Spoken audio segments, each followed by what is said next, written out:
We're back on another exciting episode of Starfleet Boy, where we have a casual and informal conversation about Star Trek. Today, we're focused on Star Trek animated series, The Survivors, which is the TV episode. Oh yeah, that's the Good Tea, Nice House episode. Yeah, that's right. That's right. The Uxbridge family. That's right. Yeah. Oops. I like this one more. I like this much more. Really? I don't know. I mean, I like this one a lot, but I don't know if I like this one more. I have to think about that. Welcome. We're back after what, a 2-week? Has it been a 2-week hiatus? I feel like. I think so. Yeah. Might have been longer. Yikes! It's like it's been a while, but it doesn't feel like a long time has passed. It's been 3 weeks because I guess we took 2 weeks off. Yeah, I guess that's true. From the Survivor. I know I watched this episode 2 weeks ago in preparation for this. And we got a bunch of cool folks in the audience right now. We got Corks Bar says, "Let's go." We got Joel. We got Joel. You must not be working, or you're on your break, which is cool. I'm glad to see you there. We have Benjinium. We have What Manner. Yes, I'm so glad. We have what manner of beastie wears an ascot? Someone at Jill, because that name needs to be preserved in the chat. That's awesome. Some of the dialogue in this episode was pretty funny. Yeah, it was. Cake is Eternal is here and points out that Spock with the burn. That's true. At the end, that was very good burn. But yeah, Father, you want to do the? Oh, is that my cat? Oh, sorry guys. Sometimes my cat tries to open the door. It's really weird that he can do that. Father, do you want to give the a quick episode summary, since you like this one more than Survivors? the Survivors plural. Yeah, so in this episode they come across a ship in distress, which turns out to be the ship of, is it Winston Carter or Carter Winston? Winston Carter, right? Winston Carter, played by Ted Knight. It's a big deal. Played by Ted Knight, he's a philanthropist who disappeared in space several years ago. He was engaged to an Enterprise security officer. What was her? Anne Nord? Anne Nord. Her family founded NordVPN. And I don't think that's true, but but yeah, they find him and they're like, "Oh my God, everyone thought you were dead." And he's like, "Yeah, well, it turns out I wasn't." But he's not, in fact, the long lost philanthropist Winston Carter, but is instead a shape-shifting alien called a Vendorian. And we saw one of those on Lower Decks in season 1 of Lower Decks, by the way. But he impersonates Kirk. He impersonates McCoy. He's impersonating people all over the ship, but he orders the Enterprise into the neutral zone where Romulans intercept, and a Romulan who talks like Kermit the Frog says that the Enterprise has to now surrender because they're in violation of neutral zone treaty, like Sybok in Star Trek 5. Yeah. But the Vendorian has become so much like Carter Winston that he's taking on his same love and concern and compassion for his fellow man. And this more human version of the Vendorian shapeshifts into the deflector shields to defend the Enterprise from the Romulan attack and allow them to escape back to they could do that. It's true. Back to the Federation. And it was all just a Romulan ploy to trick the Enterprise into Romulan territory. Spock had mentioned earlier, that they could shift into things of similar mass and shape. I could understand a sickbay bed, but does that mean he what is the deflector shield, the mechanism? It has to be huge, that kind of right? contradicts the maybe with some extreme effort. I feel like he really puts his heart in. If he's at the end of How the Grinch Stole Christmas, when you see the Grinch's heart grows 10 times, and he's able to hold all the gifts from falling over the mountain, a case of extreme motivation like that. If his heart is really into it, then they can shapeshift into something larger. Can we Or maybe it all makes sense because the deflector shields are only a few highly charged molecules thick, and if you just took this guy and like spread him out over the, I don't know, who knows? But yeah, that seemed a little tough to believe. I wish we could infuse some of that Carter Winston DNA into our oligarch pretend philanthropists that exist on planet Earth today. It might be nice.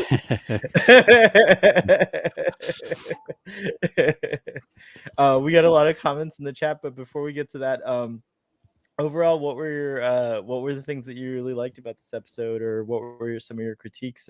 Why don't you go first, Sub Commander? Yeah, well, I watched this this morning in sort of my COVID brain fog, so I can't say I totally, remember every little detail, but certainly I picked up on the similarities between this and other original series episodes, most particularly the Man Trap, where you have an alien on board who's assuming the appearance of different crew members, although different motivation, and also some of those episodes like That Which Survives, or even Ilea, where you have a device or an alien that has taken the form of something and then ends up also acquiring the personality a little bit against its will, right so on, they can yeah. kind of appeal to that. So, those are good standard original series tropes. I like that. And I do like that they had a little jokey moment at the end. I feel like I've been missing that to some And extent. the music was really cute, like with that. Yeah, a little too cute, but yeah, no, I enjoyed Spock ribbing McCoy about, if we have two McCoys, then maybe we'll get up to like average or whatever. Or the actual standards, like the actual. Yeah, that's good. That's good. Yeah. McCoy Spock banter. I'll actually just put that slide up right now because that was such a funny part. Like his face. Then it plays the jokey the animated series episode music.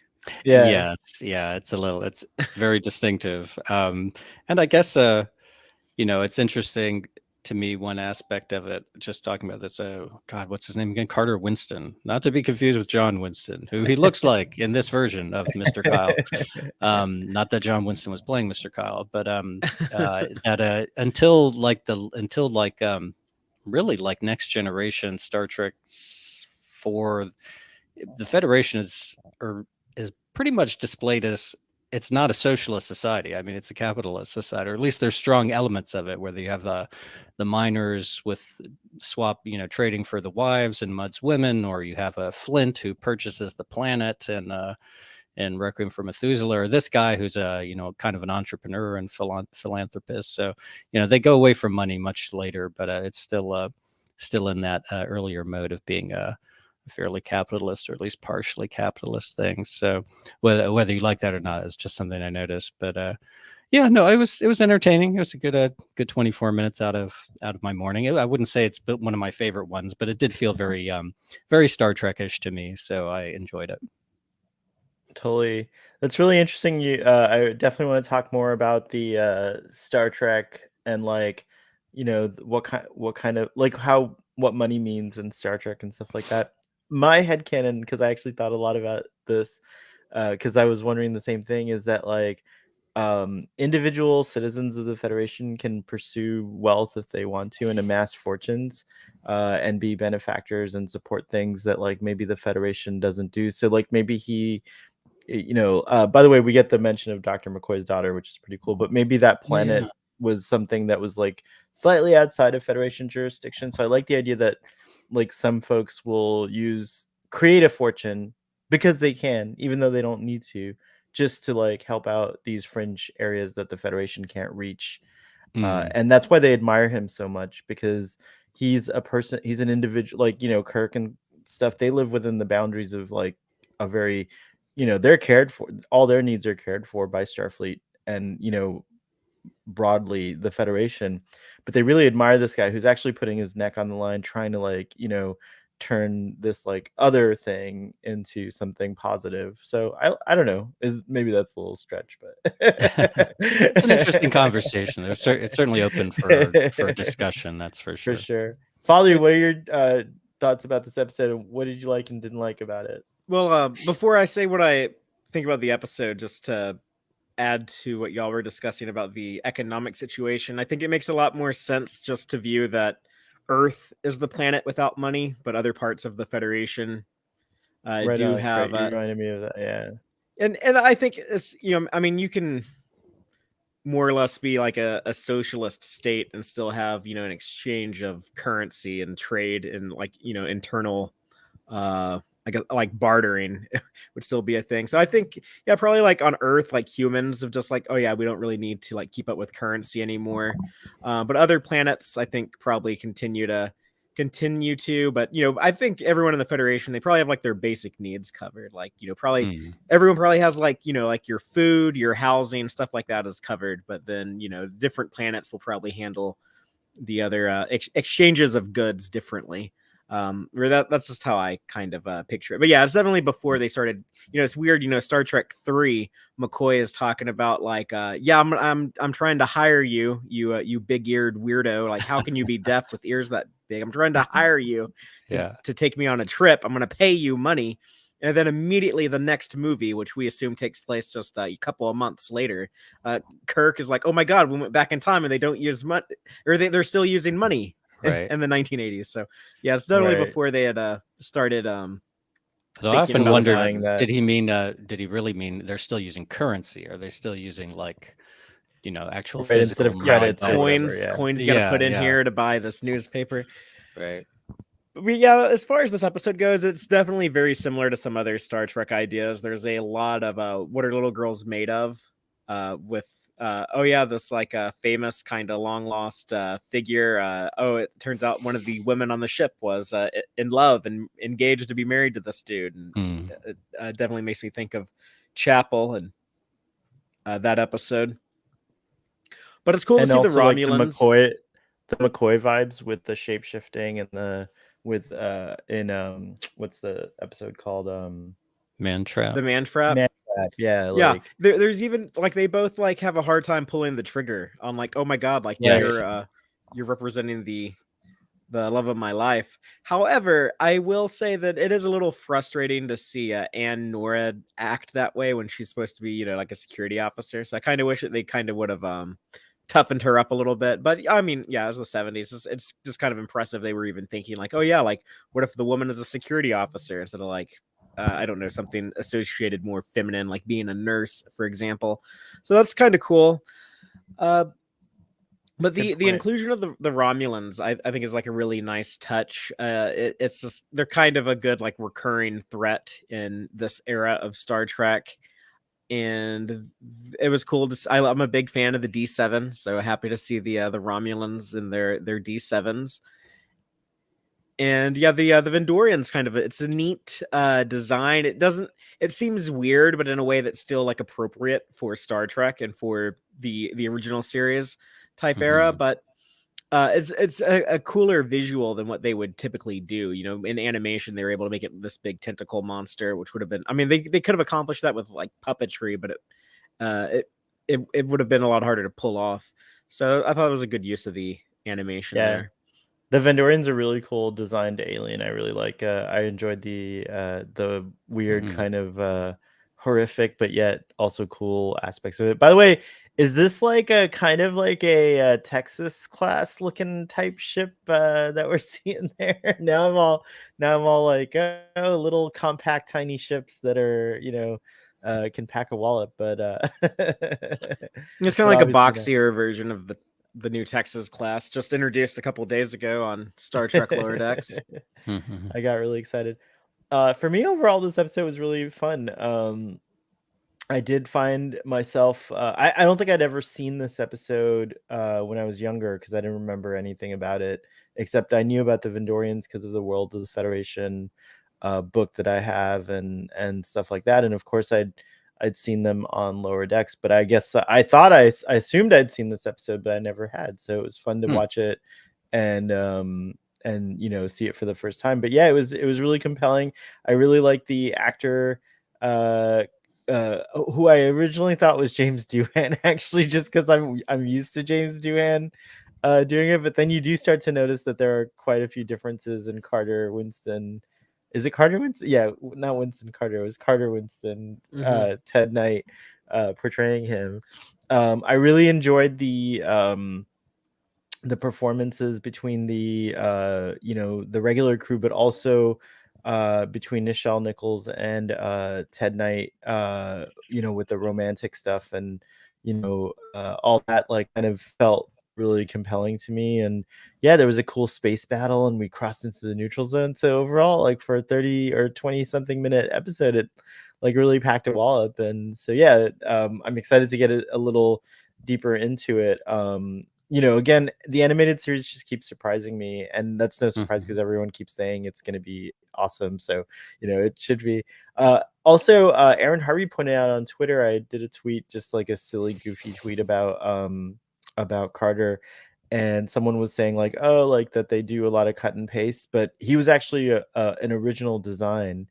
And then also, we didn't mention it yet, but we get Emrys for the first time That's in this right. episode. So that's pretty exciting because she's a neat new character. And Gabler also, but they color him incorrectly and he appears as a white man, but he's normally black. Oh, okay. But yeah, we see him in engineering. Oh, that's interesting that they did that. Yeah. Okay. What did you guys think of what do you guys think of the fact that we never see Joanna like ever? Like, what do we think of Dr. McCoy? At least she gets mentioned here, like at least like this like technically makes her canon. Yes. And even though she was in like she was in the Bible for the original series, right? Like and she was supposed to be mentioned in the Space Hippie episode. Way to Eden. Way to Eden, yeah. So I thought that was a nice piece of continuity. DC Fontana threw that in. I like Carter Wilson. I like his his style. There's something sort of John Pertwee, third Doctor Who about him. So this is we're in the early 70s of Star Trek without a doubt. Now, was Ted Knight already? I mean, was the Mary Tyler Moore show going on at that point? I think that's where he first became known. He probably but why would he be doing this if he was on Mary Tyler Moore? This must have been before that. He was friends with I think it might have been Hal Sutherland, but one of the people at Funimation, what was the Filmation? Yeah, so one of the people at Filmation. So he kind of did it as a favor. Apparently, he did a lot of voice acting for them. He was in the Batman Superman Hour. He played Commissioner Gordon, a narrator, the Penguin, Mr. Freeze, Simon the Pie Man, among others. He was Simon the Pie Man. I remember there's like a ton of different characters. That was Turtle. So weird. Yeah, that guy was like the villain was like a cross dresser. It was like strangely kind of modern, like I think unintentionally. Google Simon the Pie Man. All right, I'll check him out. He was also on the Superman Aquaman Hour adventure. He played Crystal Man leader and the narrator on that. And he was also in the Adventures of Superboy, which was an animated TV series. So it looks like he did a lot. And of course he had a stint on MASH. He did some other things. On MASH, he's credited as offstage dialogue. So it's just like a little quick thing, but more voice work. It seems like he does a lot of voice work. Yeah, I kind of like James Doohan. He was like good at like the voice. They probably both did like radio work, before television took over. So they're of that age where they would have probably been working in the industry when it was still, radio was in high demand of actors. Mm-hmm. Totally.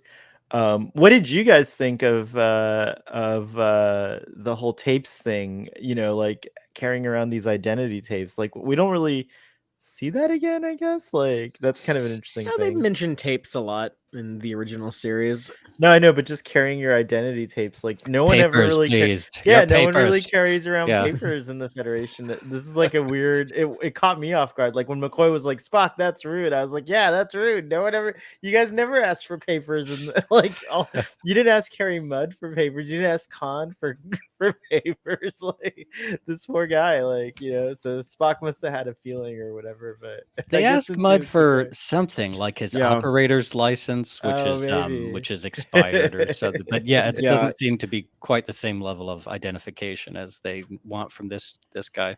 Although the Vendorian was really clever at the subterfuge, like he does a good job of like creating distractions or like becoming someone else. Like when he, I thought that was really well plotted out. Mhm. The way he like kind of kept everyone under under a veil for as long as he did. Yeah, he kind of just ends up succumbing to like a form of Stockholm syndrome, or I don't know, maybe it kind of reminds me of these. You hear these stories of like Russian spies that are sent over from the Soviet Union, and then they get a Right. cover story, and they're living in America, and they're like, oh, I kind of like living here, I'm gonna stay. It also happens the other way around. Like the CIA would send spies to Russia, and then sometimes they'd be like, oh, you know what, I kind of like the life I'm living here, I'm just gonna stay here and side with these people. So it's kind of like that, but with like the science fiction edition of, oh, it's like this alien is like biologically designed to impersonate and mimic another life form, like to the extent to the point to where like it starts to adopt those same sympathies and beliefs and emotions. He's able to, the Vendorian character is able to kind of derive whatever knowledge it needs of that person and their personality through like contact. So they spend a lot of time with the actual Carter. And so it's weird. It is a weird thing. It is very cool and very Star Trek-y that like Anne is able to like kind of choose him, and then but it makes sense in a way, like like it is kind of it is very paralleling. It does parallel the kind of Ilea Decker thing. It's very interesting how that plays in, but it's even wilder here because of the true form of the Vendorian. The Ilea probe has the same arc in that movie.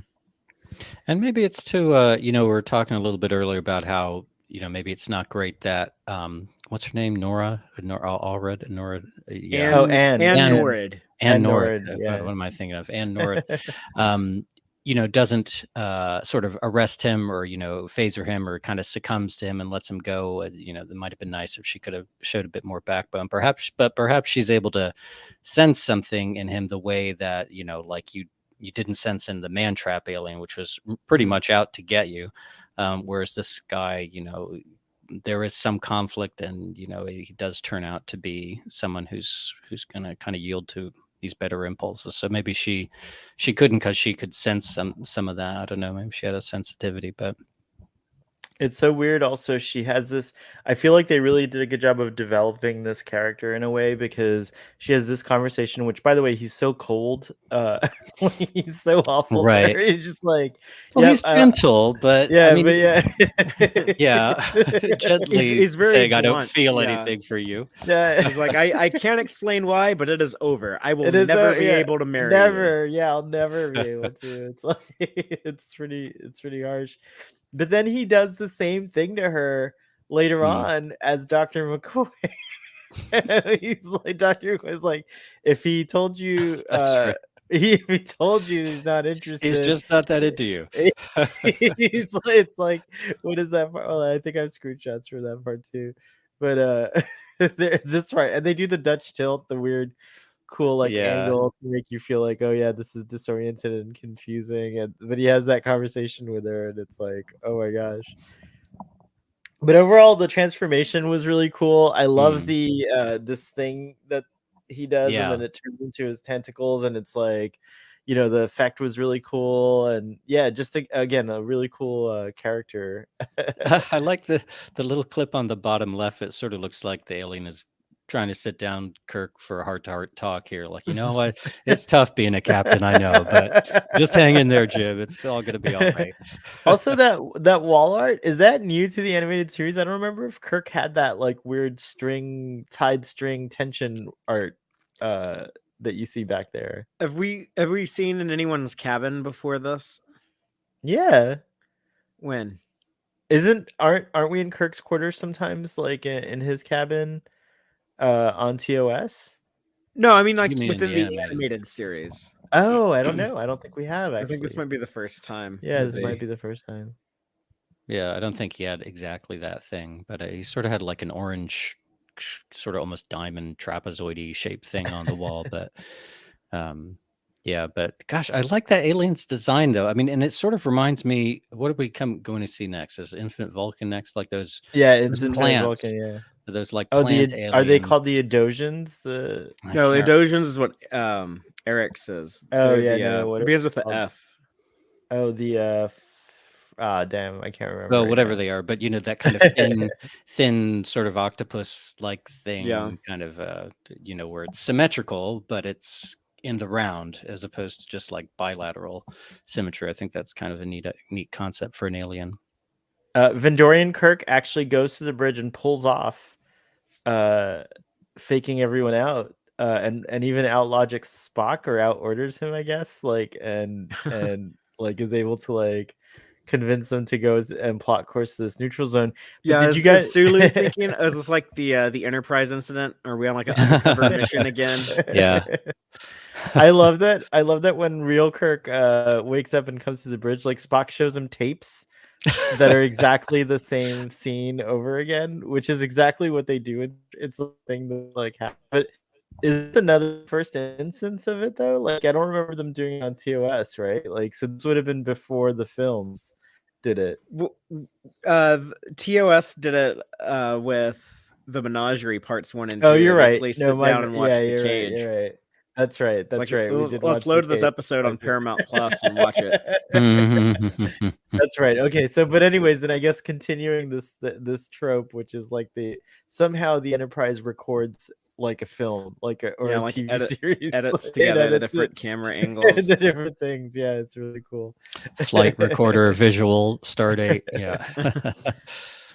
He also, Joel when he gives Go ahead. Sulu an order, he tells him execute, like Yes. Styles in Star Trek 3. That's But he right. says that I just happened to have watched Star Trek 5 last night, and he tells Sulu execute in Star Trek 5 when they're about to do the raid on Nimbus 3, when they're about to land the shuttlecraft with the Starfleet cool. Marines.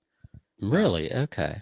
I always sort of thought like that's interesting to me because I always had this impression anytime he says execute, something's wrong. Like he's either possessed or he's stressed or something like that. I think he says execute in the Enterprise incident. Anyway, whatever it is, but that's neat. I have to go back and watch that. How was Star Trek 5, by the way, as a quick sidebar, in 4K now? You watched it on Blu-ray, right?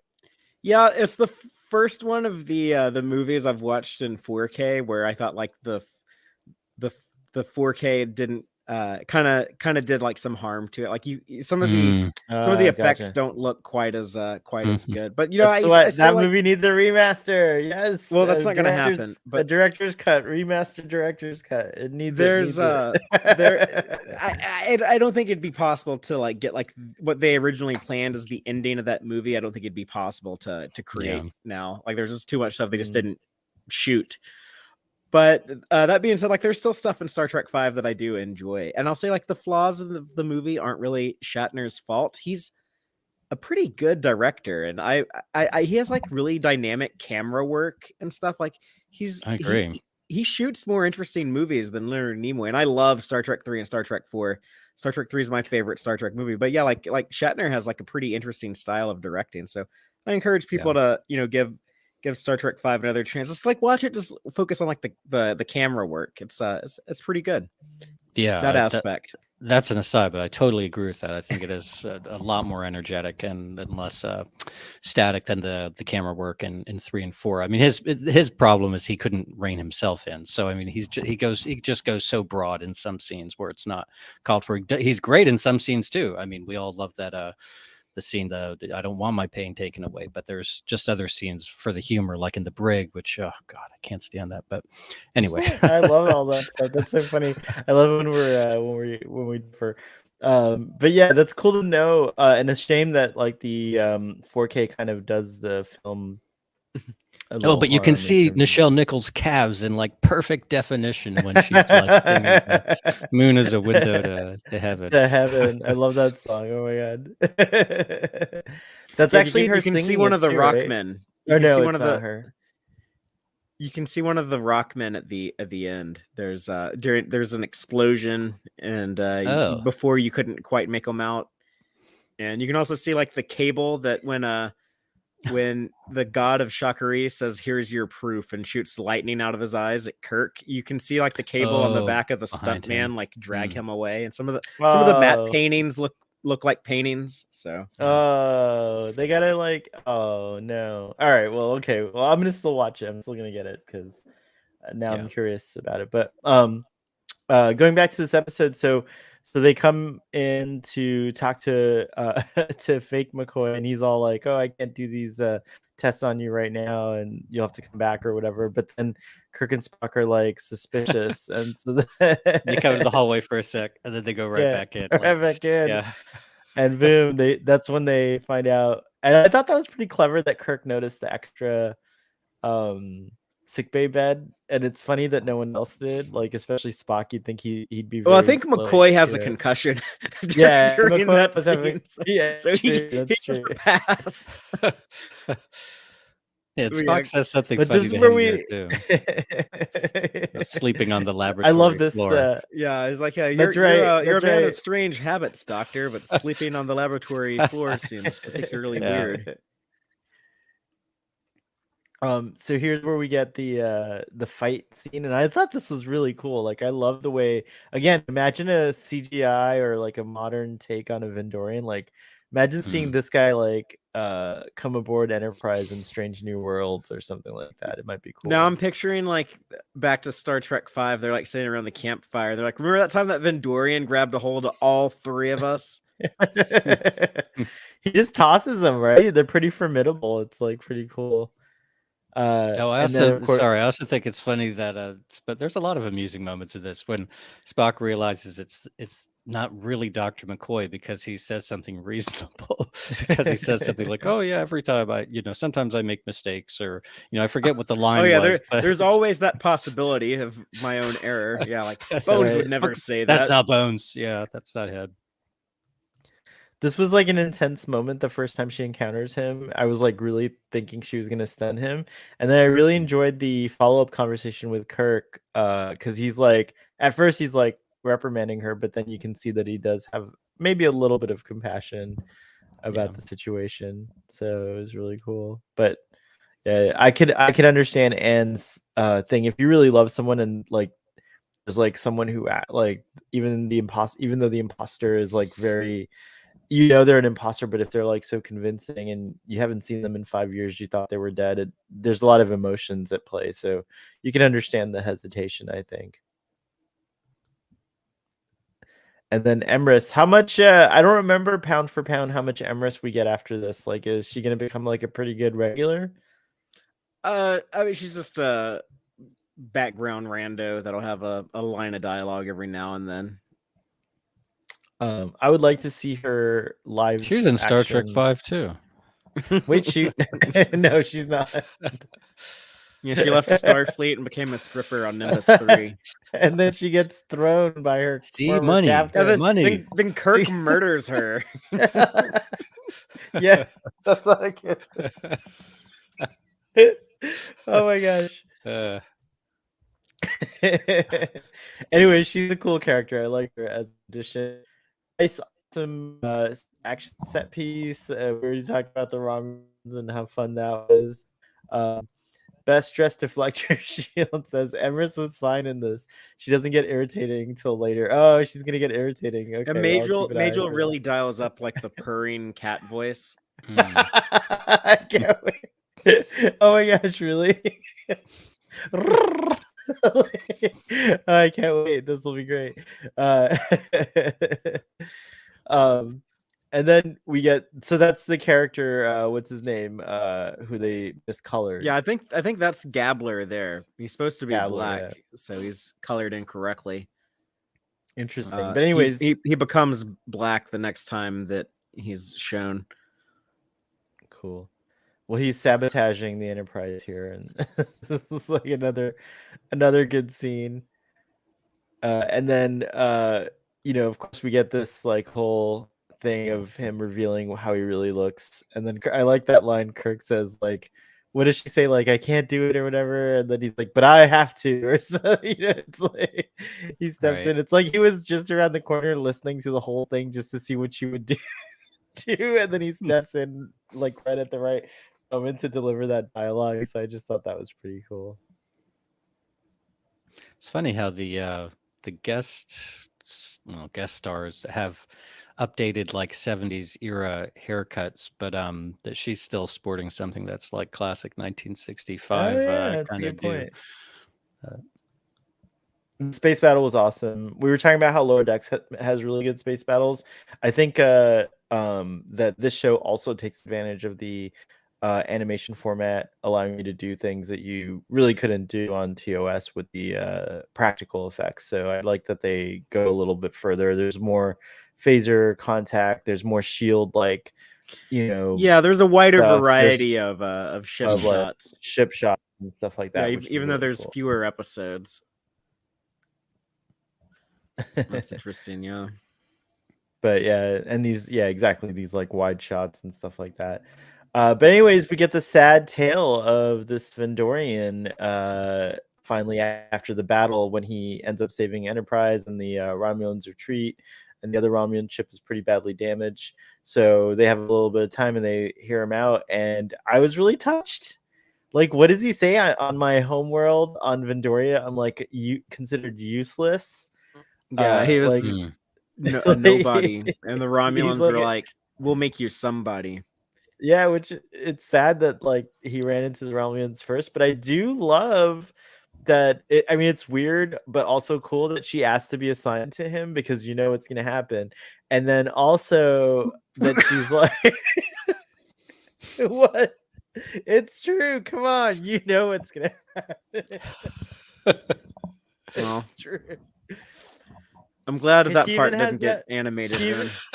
She even has that dialogue with him where she's like, "We're gonna show you something Romulans could never show you," or something like that. Like she's like, "You're gonna discover being part of the Federation or whatever, Starfleet is better somehow, or being with us is better." So I think she's totally like gonna give this a shot. She's gonna go into a romantic relationship. I think she might even accept him in his Vendorian form and become intimate with him in that fashion. And there's all kinds of weird... It has some distinct advantages. Yeah, it's true. Yeah, there's been some animated depictions of. Oh, I think you're getting some spam. I know. What is that? Is right that like, now. do they That hear you? That And was then, so well timed. That's Oh so my goodness. weird. It's Oh, true. God. Oh my gosh. All right. Sorry, audience. I'm trying to block. Let me go to Yeah, the maybe our best dressed deflector shield can shield us from some of that. She has some Modman abilities on the channel. Thank you. Thank you, Best Dressed Deflector Shield, for living up to... That's wild that stuff came in, but thank you, whoever helped me with that. Anyways, I'm just saying, it's obvious she wanted to be assigned with him so she could connect with him further and get to know him. But yeah, I like the weird ending there of like, oh, she's gonna like give it a shot. Like, okay, like I like that. Yeah, me too. It's like Fred Kwan and that alien in Galaxy Quest, right? That she's right. The Thermian. Yeah, they kind of look like Thermians a little bit, sort of thinner ones. And of course, we get that. We already talked about this moment. We get that, but yeah, overall, again, lots of fun on this episode. Oh, we do get that on the Orville too, with Norm Macdonald's character. And rest in peace, he just recently passed away. The slime monster on. Is it Moffat or something like that? Yaphet is the name of the character, and Penny Johnson, who's the Star Trek alumnus. Yeah, she went to being married to Captain Sisko in Star Trek Deep Space Nine to being married to a slime monster on the Orville, and then an android. So she's like totally an example of a very futuristic individual. I feel like that's pretty cool. Anyways, I think so I'm gonna go ahead and rate this episode as a solid 7. It was a lot of fun, really neat little connections to other things in Star Trek. The Vendorian is a damn cool character. I want to see more. I'm surprised we don't have more Vendorians like come up. I'm surprised, like maybe there's Vendorians all the time and you don't know, right? They're shaped. No, exactly. Like Commodore O. I was thinking, how cool would it be if like Commodore O was a Vendorian? Like if the Romulans employ she was a Vendorian. half Romulan, half Vulcan. I know, but I'm just saying, like, But yeah, maybe she. It's cool to think of like, yeah, the Romulans have like these shapeshifters. They might have more of these in their. And also their shapeshifters, ranks. like in general, like, I think Odo definitely dominates one's thoughts because he's the one that we get to know the best. But Martia was a shapeshifter, and now we have this character, so it's neat to see these different kinds of shapeshifting beings. What other shapeshifters are in Star Trek that they've introduced? Well, we've got the salt vampire. Although Salt I'm not vampire. clear. I'm not clear if I that's think they actually project changing shape. Yeah, they're projecting an Um, image. Is But what then they're there's it's whatever done those through aliens. telepathy. Garth of Izar finds those aliens. I forget who they are, but and whom God's destroy, and then he right. acquires that Oh, ability to right, shapeshift. right. But That's I right. forget their names. I don't know if they say their names really, but they must have done. But Very cool. yeah, maybe that's it. All right. What about you guys? Final thoughts, and feel free to give a rating or a silly rating if you like. You can go first, Adam. Oh gosh. I don't know if I have any final thoughts. I don't know. The little funny moments in this really made me smile. So I enjoyed this. Yeah, I guess I'll go with you and say a 7. I don't think it was, I think there was a lot of repeated themes and, bits and pieces. But it worked for me. And, I definitely liked some of the humor, and I liked the alien design. I liked it quite a bit. I liked it when he was like running away down the hall, this tentacles all flailing everywhere. So, 7 out of 10. And I don't think I have any real final thoughts on it. So there you go. Right on. How about you, Fathery? Yeah, this episode doesn't really stand out to me. I love the animated series, and there's so many episodes that I really cherish in this show.